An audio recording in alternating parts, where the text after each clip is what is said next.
Hey everyone, welcome back to the Critic-Verse. Today we're going to be talking about the latest episode of Superman and Lois, Season 3, Episode 11, titled Complications.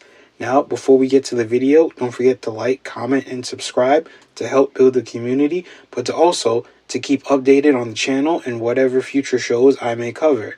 Now, onto the review. Once again, this episode is titled Complications. And as any good title goes, it refers to multiple points in the episode. Peia is dealing with the negative side effects of Bruno's cure. Lois has her procedure, which is being affected by Peia's sound quakes. Jordan and Sarah's time as friends comes to an end, which leads Sarah to spiral, which also concerns her parents. Nat wants to see Matteo before it's too late, and a new power comes to Jordan in a moment of stress. The episode starts with Metropolis under siege, as Peia using her sound powers to keep the police and Superman busy. Lois is being prepped for her surgery the following day. Both Lois and Clark take notice of another sound quake from Peia, which may or may not affect the surgery. Cut to Peia in Bruno's secret lab as she, Matteo, and Bruno are prepping the abandoned subway line to shepherd them out of the city to a place where they won't be found, a house on the beach, as Bruno puts it. After Peia and Matteo talk, Peia experiences an uncontrolled sound quake that she disguises as a cough. Next, Kyle is shown still relishing in the fact that Clark is Superman and recounting the times he used to pick on Clark back in school and thanks him for not lasering him back then. But Kyle isn't happy with Chrissy because she effectively, last episode, gaslit him. But she wasn't the only person in his life that did that to him. So I can't wait to see how he deals with the others. Lana, Sarah, and the Irons join the Kent family as they plan a celebration with Lois before her procedure, with food from Bazoombas, instead of them going there like they originally planned. The adults are in one room and the kids are in another room, except Jordan, who after the fight with Sarah in the last episode is outright avoiding her, even at his own house. And while Sarah apologizes for what she said, Jordan actually doubles down and said he meant exactly what he said. And I know a lot of people, that I know at least, think Jordan was in the wrong, but I gotta disagree here. But more on that later. The next day, the family arrives at the hospital and Lois gets ready for her procedure. We get a shot of Sam reading and the boys just sitting in silence, and it ends with Lois saying that she's ready. And the placement of this scene didn't really fit well to me, because it felt like that would be the cold open of an episode right before they put the main title sequence with the big Superman and Lois logo to pop up. But instead, it just goes to the next scene. Lana goes into her kitchen that morning and is startled by Sarah just sitting there in silence. And Sarah kind of unloads on her mom about how her relationship with Jordan went negatively and how the DUI she got in the last episode can really screw up her future. Lana, seeing her daughter spiral, she wants to schedule an appointment with the psychiatrist, probably one that she went to after what happened in her past. Then we get to see Nat suited up in Bruno's office, hoping to find some clue of where Matteo could be. But then John Henry shows up, and he's condemning the whole family, Matteo included, and told Nat to give up and not to be stuck in the past, just like he was in Season 1. And while they fly home to have breakfast, the camera pans to reveal that Nat left the device behind, but who knows what it could be for. Back at the hospital, while the family stands around Lois's bed, her doctors are introduced.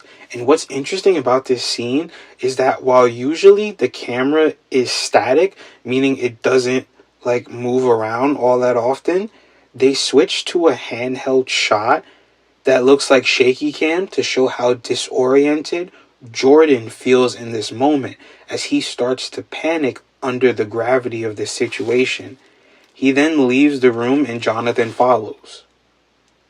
Jordan in the hallway is in an upright fetal position and Jonathan helps him through it, like apparently he used to when they were younger. Clark goes to check in on them and Jordan starts to talk about how he can't close his eyes. But both Clark and Jordan says his eyes are closed. And we get a POV shot from Jordan's perspective, reminiscent of the Man of Steel scene where young Clark gets his X-ray vision for the first time, and we get to see Jordan manifesting X-ray vision. But John manages to help him through that as well. And Clark can't help but look on with pride as he sees both his sons getting through this. But I really love this scene, and I think even I would be proud if John was my kid. Now, back to Bruno. Bruno has his men fixing the abandoned train car in his lab, but Peia's powers start to flare up, and that starts to hurt Bruno and Matteo because they're close to her. Then Peia's soundquakes start attacking the city, and it even affects the hospital Lois is in, knocking out the power, and they have to wait for the emergency generators to kick back on. Now Lois theorizes Bruno's cure didn't work because she doesn't think Peia is so far gone she would threaten Lois's surgery. Lana comes to Kyle's apartment to talk about Sarah, and you can tell that he's upset with her because of the whole gaslighting thing with Clark's secret, but he puts that aside once he hears that Sarah is out on the ledge once again.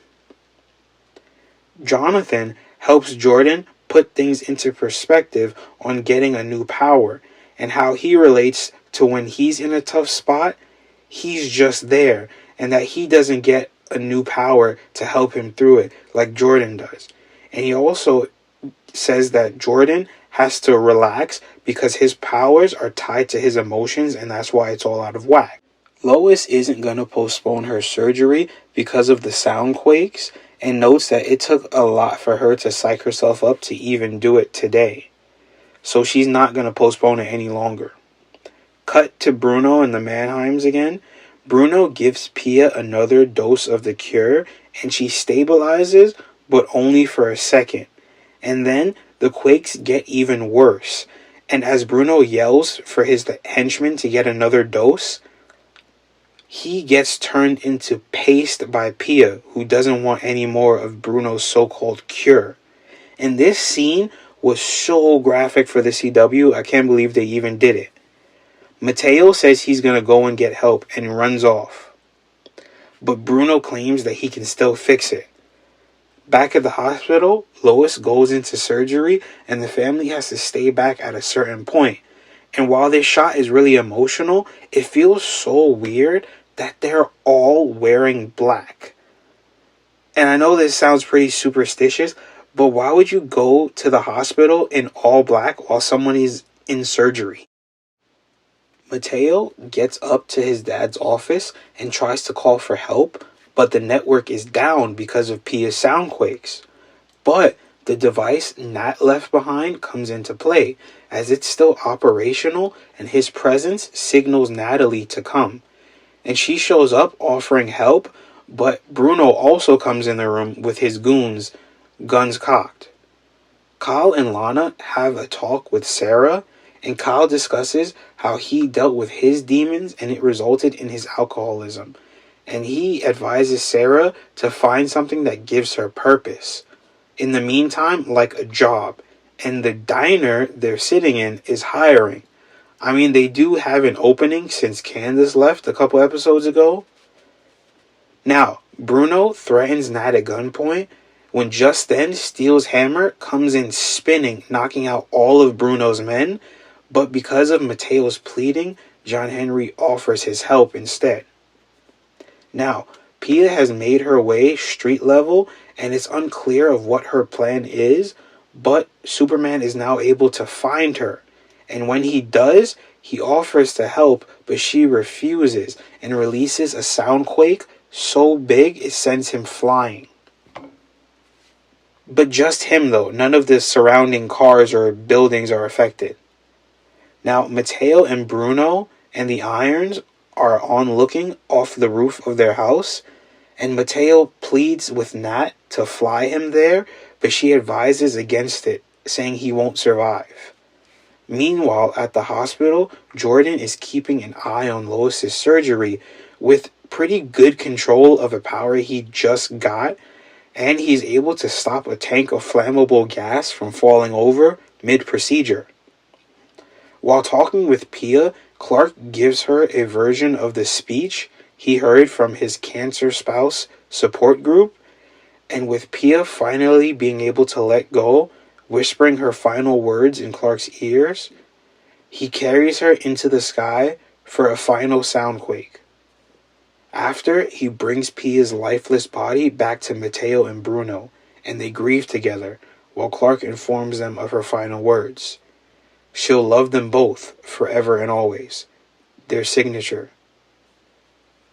We then get a montage of the Kent family in the waiting room, Nat and Matteo hugging, John Henry watching Bruno mourn, Sarah getting a job application, then General Lane getting a text from Jordan. And we end on Clark and the boys talking to Lois, giving her the bad news about Peia. But she says she's glad Clark was able to be there for her in the end. Lana throws Kyle's advice back at him, and he goes to apologize to Chrissy, who accepts after a tiny insult back at him. Then, at the DOD, Bruno offers Sam to take full responsibility for his crimes in exchange for immunity for Matteo, and for John Henry to look after him while he's being put away. And in the last shot, in the ruins of Bruno's lab, Bizarro is up and awake, walking through the abandoned train tunnels with his eyes glowing blue, which is kind of weird since that's just the color of his ice vision, so who knows what that means. But we've got a lot coming for us in the final 2 episodes. Okay, that was a phenomenal episode. It had almost everything you could want from this show. Except maybe John still hasn't gotten his powers. But it seems like all the main characters had something to do this episode, and no one got left out. It seems like the Jordan and Sarah relationship has finally run its course, and I'm happy for it, because from the beginning of this season, you could tell Jordan didn't want to be just friends. And even in episode 1 and 2 of this season, it included scenes where he was actively avoiding Sarah and only relented on it when he was confronted. So it seems like he's finally holding his ground, at least on this. John has been this season the emotional support for a lot of characters, and just shows that he's such a great character and that Michael Bishop is really making the role his own. One thing I didn't like is they seem to rush too quickly over the John Henry went a little too far plotline from 2 episodes ago, as John Henry drops his vendetta after he sees Bruno grieving and they both know that Peia's on her last leg. But then after offering to help, he doesn't really do anything afterwards. Jordan gets a new power in this episode and quickly gains control over it. And I think it would have been a little bit fun to see him take his time this episode to gain control. But they needed it to give him something to do while waiting during the procedure. Now, it seems as if the Mannheim plot is wrapped up, while we still have 2 episodes left in the season, which will go over the release of Lex Luthor, and involve Bizarro somehow, and a cliffhanger ending to the season. And now I know that the show still hasn't been renewed, but I'm loving this season. I hope it comes back, and I hope you guys are loving this season too. Thanks for joining me in the Critic-Verse. I'll see you next time.